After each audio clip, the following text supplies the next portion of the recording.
This is Arts Weekly. Welcome to Arts Weekly. I'm John O'Connell, Dean of the IPFW College of Visual and Performing Arts. Are you interested in learning the ins and outs of corporate art? In the second half of today's show, we'll meet Sharon Eisbart of Sharon Eisbart Corporate Art. But first, director Christopher Murphy and actor Todd Frymier, two heavy hitters from area theater, are here from Arena Dinner Theater's upcoming production of Company to talk all about their upcoming show. Gentlemen, welcome to Arts Weekly. Wow. That's a lot to live up to. I have my seatbelt on, and I'm ready to go.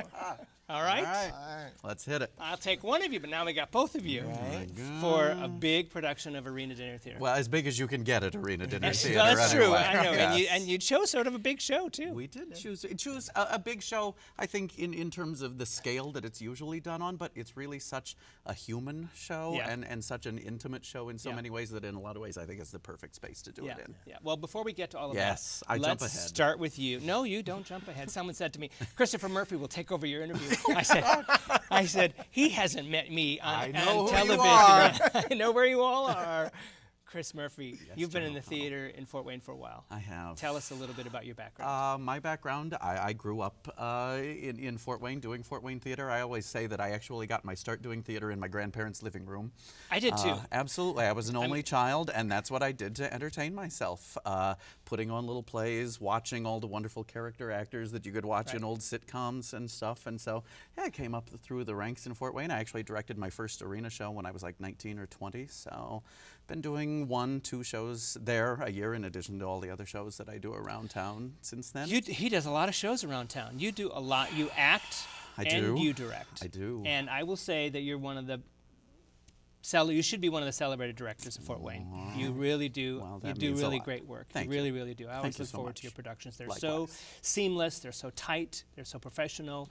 And you always get, like this cast, which we're going to go over in a little while, you know, you get a lot of people willing to come to the table and work with you because you pick good work. Auditions for this were kind of an embarrassment of riches. Yeah. They really were. Yeah.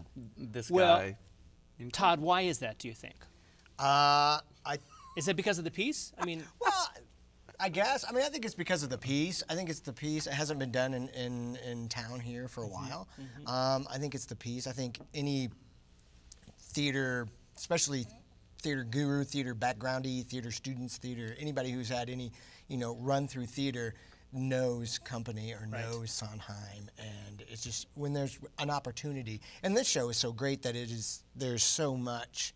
I mean, you don't have to be Bobby. You can be Harry. You can be, you can Amy. You can be any of those people. And they're all terrific parts. Absolutely. They're all terrific parts. Yeah. I mean, I feel like Sondheim sat down and decided to write a play for all of his best friends. Absolutely. And put them all in a great play. And said, each of you gets a great part for about 10 minutes. And I feel like I got to sit down and cast a play for all of my best friends. Absolutely. Yeah. Todd, you've been in Fort Wayne Theater for a while. I have. Tell us about your background, your education, and where you... I started, actually I did community theater in Kendallville, so north of here,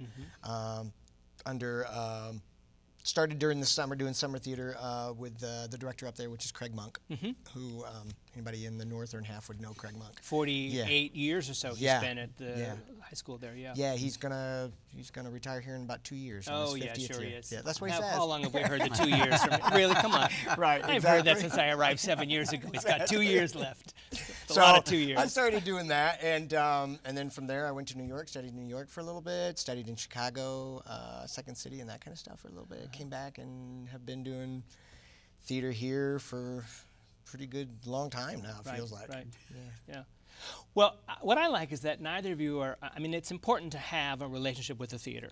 I mean, Arena Theater has some people who are dedicated to that space and dedicated to keeping that afloat, which they should. But both of you work around town. We do. And because of the pieces that attract you, I think. Absolutely. Different pieces fit better in different spaces. And I love, and I know Todd does too, one of the things that we love about working in the theater is that it is such a collaborative art. And so getting to go to different places and work with the different people that you get to work with in different venues is one of the joys of doing this. Because he just finished being Willy Wonka. He did. Which is slightly different than Bobby from and Jean Valjean Right, and Jean before Valjean, that, exactly. He went last summer. He went from being Jean Valjean one week to doing a ridiculous Ken Ludwig farce for me the that's next right. week. Yeah, yeah, so yeah, he gets around. You have a full schedule as an actor.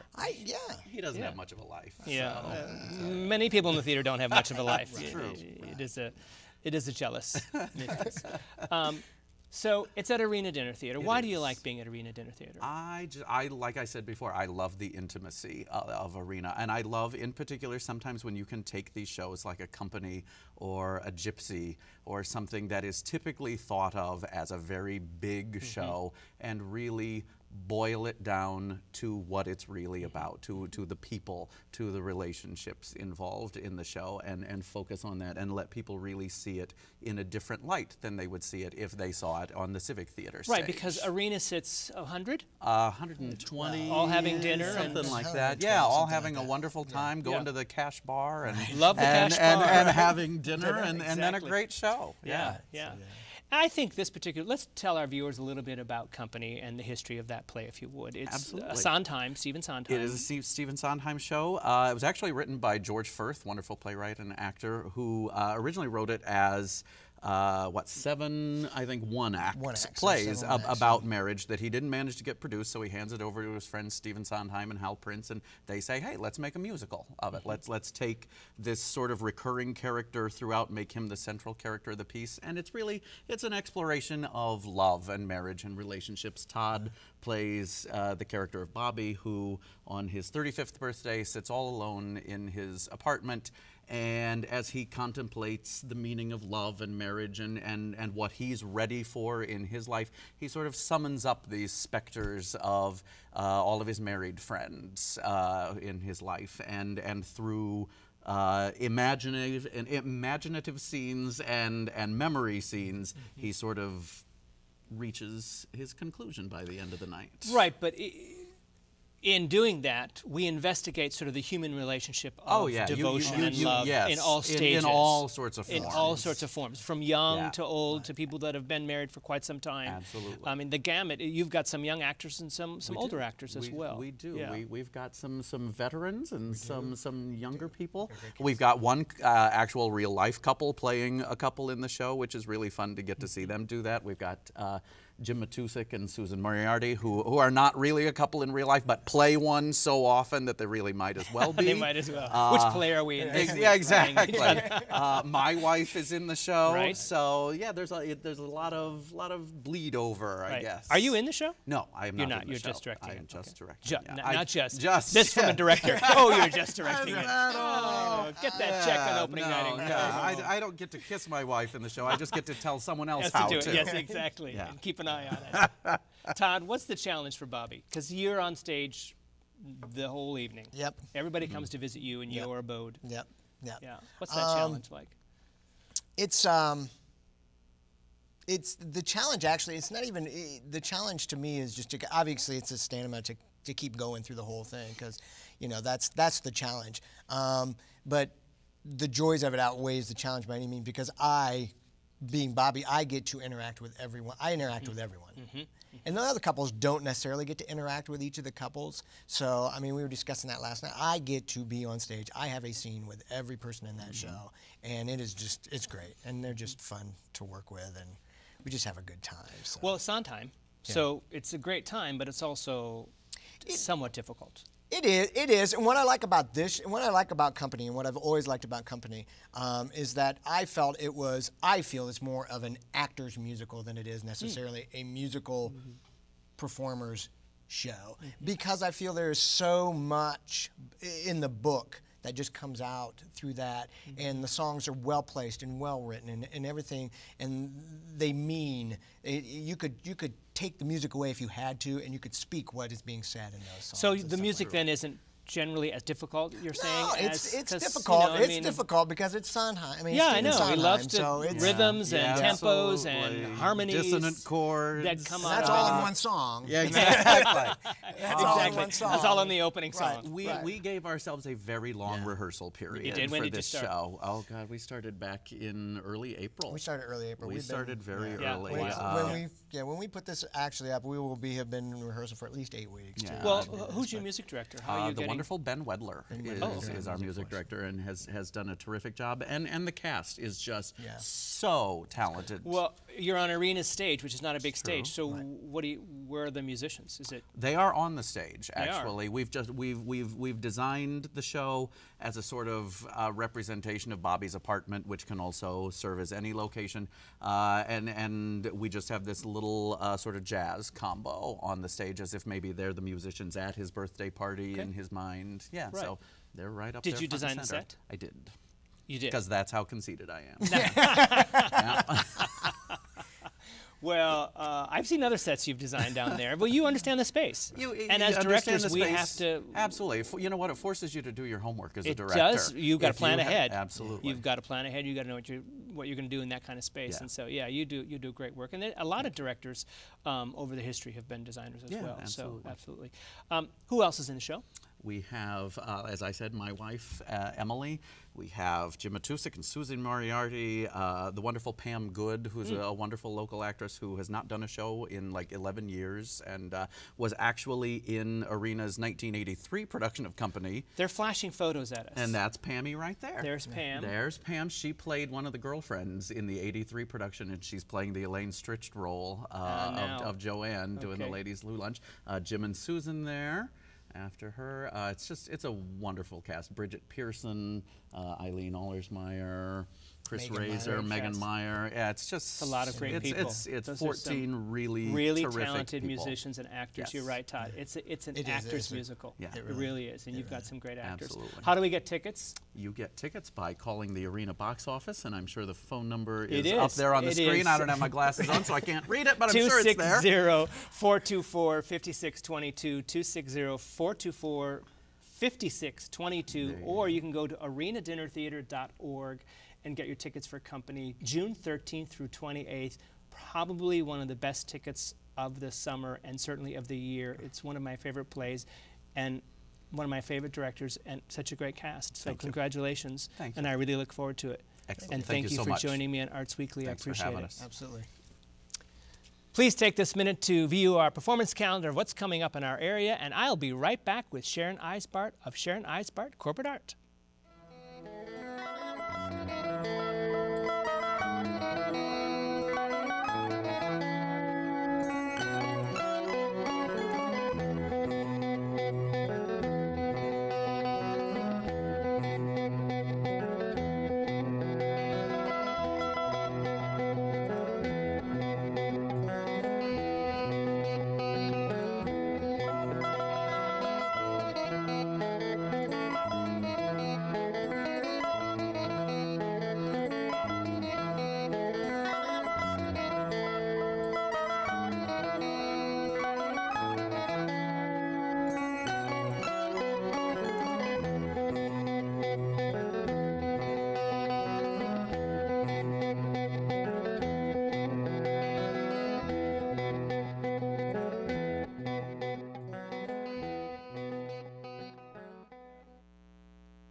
I'm thrilled to be joined right now by Sharon Eisbart of Sharon Eisbart Corporate Art. Sharon is the second guest of our continuing series called Fort Wayne Featured Artist. Thank you for joining me, Sharon. I'm so pleased to have you. It is my pleasure to be here. When we decided to do a new series called Featured Fort Wayne Artists, I thought as soon as I can get Sharon Eisbart out, she may not be an artist, but she sure does a lot for artists in Fort Wayne. Wow. So I'm glad to have you. Thank you for joining me. Lots of fun. Looking forward to it. Well, I don't know anything about corporate art, which is why I wanted to have you on the show. So tell me first your background in Fort Wayne and what brought you to Fort Wayne and what you've been doing. Well, what brought me to Fort Wayne is what brings many women to Fort Wayne. Many, many moons ago, my husband got a job here in Fort Wayne, and I trotted along with him. And what brought Ben to Fort Wayne? Ben came to Fort Wayne actually as the director of the Fort Wayne Jewish Federation, and that was in the early 70s. And I stayed home with the children, as a lot of us did in those days, for a number of years. And then I taught school, which is also something a lot of us did in those days. And when I decided I was teaching young children, I decided that I might want to stretch my wings and go in another direction. I was at that point also doing volunteer work, and I was a docent at the Fort Wayne Museum of Art, training for that. And friends of ours had an art gallery. It was the early 80s. We were in a recession, And the new thing on the scene was corporate art. And the reason that people were thinking about corporate art in those days was if people in their homes are not buying art, maybe corporations would buy their art. So my friends approached me and said, would you like to be our corporate art director? So I quit my job teaching and kept my job as a docent at the Art Museum and became their corporate art director. When you say they, do you mean the people that had the gallery? Exactly. They wanted to branch out into not only having a gallery, but having a corporate art program as part of their gallery. Right, exactly. Trying to tap the corporate market. Right. Finding corporations that might be interested in putting art on their walls. Because prior to that, what did they have? Just stuff they bought off the shelf, or somebody, you know, architect brought in, or what do you think? It was pretty atmosphere haphazard. Was it? I mean, some of the corporations, like Lincoln at that time, had a corporate art program where they would have committees and they would buy art through committee and that sort of thing, and I worked with them as well. But back in the early 80s, it was a brand new field, and basically I had to create my own job description, which was very interesting. Very interesting, yeah. It was. Yeah. Well, then you've been successful because you continue to do it now. I do. I was. It was hard in those days. I mean, what I would do is I would go to the building department, and they had plans in the building department, forms called the Dodge Reports. And the Dodge Reports would tell 2 years out, a building wasn't even out of the ground yet, when they might have had an architect, but they didn't have a builder, they certainly didn't have an interior designer, and they certainly didn't have a corporate art person. And they probably didn't even think about a corporate art person in those days. I would call people 2 years before a building would be opening their doors, and I would announce myself and tell them who I was and what I was doing, and they would sort of laugh at me and say, you're selling what and you're doing what? We're talking to the doorman first exactly. before we talk to the artist. Right, exactly. We got to buy doors first. Right, right. And so I would say to them, okay, you're not ready now, but will you be ready in 6 months, a year, 2 years?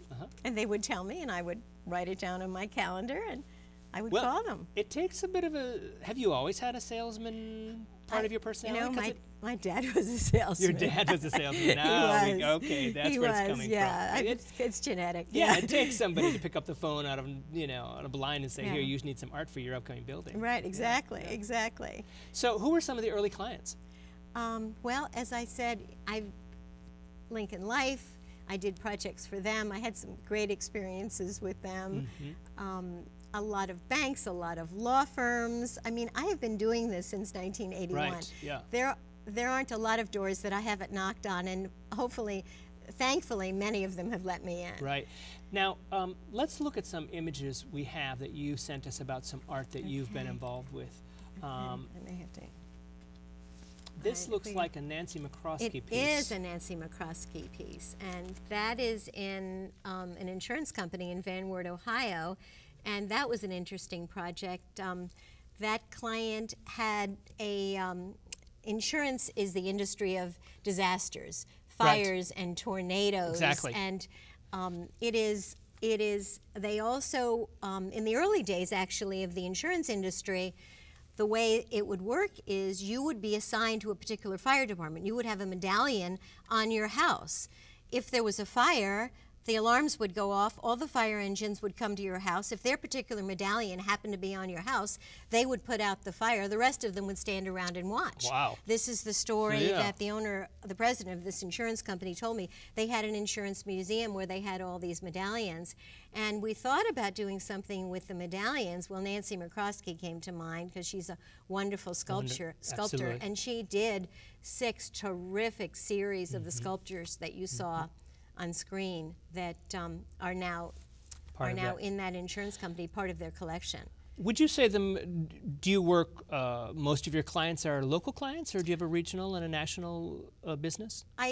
They're primarily local and regional. I mean, I've got clients in Huntington and Van Wert and Kendallville and the immediate surrounds, which are easier. But I do have clients nationally as well, and they're generally an extension of work that I've done here. Designers will move, clients will move, they will call me and ask me to come down. I'm going to ask you a question. Yes. And don't be insulted by it. Yes. Because ever since I heard Sharon Eisbart corporate art, this has been in my head. Yes. So when I go to the Hampton Inn and there's this painting in the room that I think is in every room on that floor, is that corporate art? Well, you know, it probably was at some stage in my career. I actually had a client who saw a painting in the Marriott in Indianapolis. It happened to be an original painting.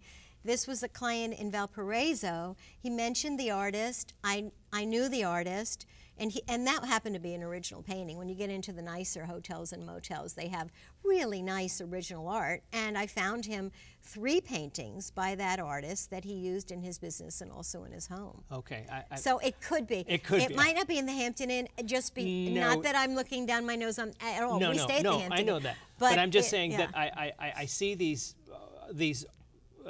You know, the landscape that's in the bedroom, and every bedroom, and someone signed on it, and I think, well, somebody did that originally, and somebody negotiated with Hampton Inn that they get 700 copies of it. Right, you know, and but that's not. I don't really do that. I actually have people that I know in other cities who do that, and they actually go after that particular market. Right, so it's a different market. Because there are 700 pieces. Exactly, exactly. But you're dealing directly with, you want to marry. You want to marry an artist with a project. When I'm doing a commission, that's exactly what I'm doing. And that's actually one of the most fun things that I do when we do collaborations and when we work with the artist and the client and we make something that the artist is excited about and the client is excited about, and that process, I'm involved in that right now, is really fun.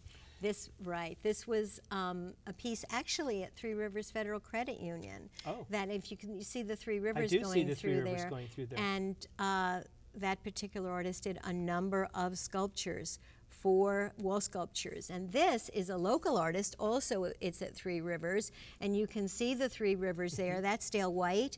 And there's an urban aspect of that and a rural aspect of that, and there's the rivers running through, and that's in their corporate conference room. And this bottom half of it is the city aspect of it. Exactly, exactly. All right, and let me see. All right, now that is Audrey Riley, also a local artist, and that is a whole series of pieces actually done on rulers about time and movement and change and continuation.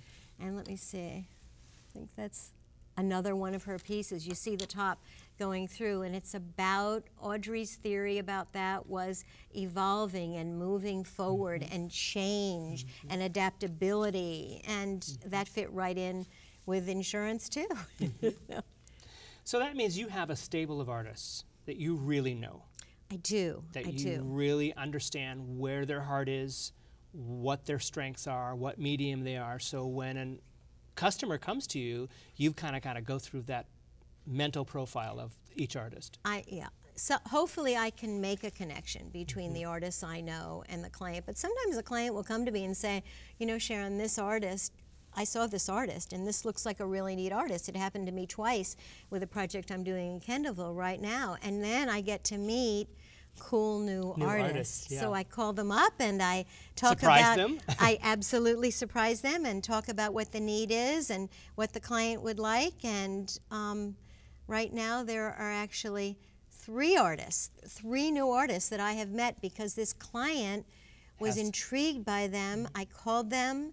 I realized I could have a good working relationship with them, and that's really important, especially when you're creating a new look. It's not a new look, it's the artist's look, but a brand new piece.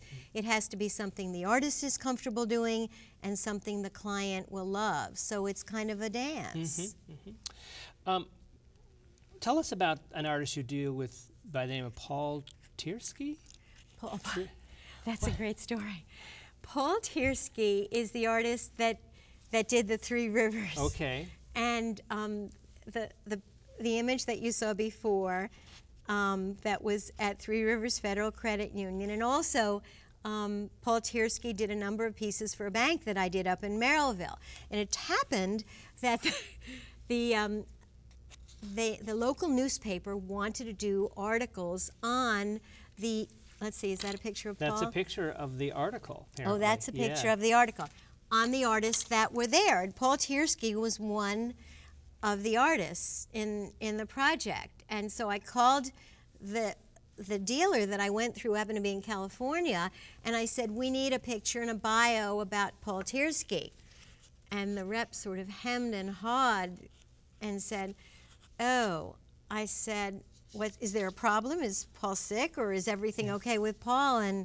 And she said, I really don't, not many people know this, but I'm Paul Tiersky. Oh. And it was the rep who was a woman, and when she sold the art, she did not want her clients to be uncomfortable. Right. So she ended up, if you can flash that picture again, she ended up putting a big hat on and a big shirt on because she's very slight, and they did kind of a 3/4 thing. And well, how do we get in contact with Sharon Eisbart Corporate Arts? Well, you can call me at 432-2252, or you can email me at secorporateart@yahoo.com. Thank you for joining me, Sharon. It's been great to have you on the show. My pleasure.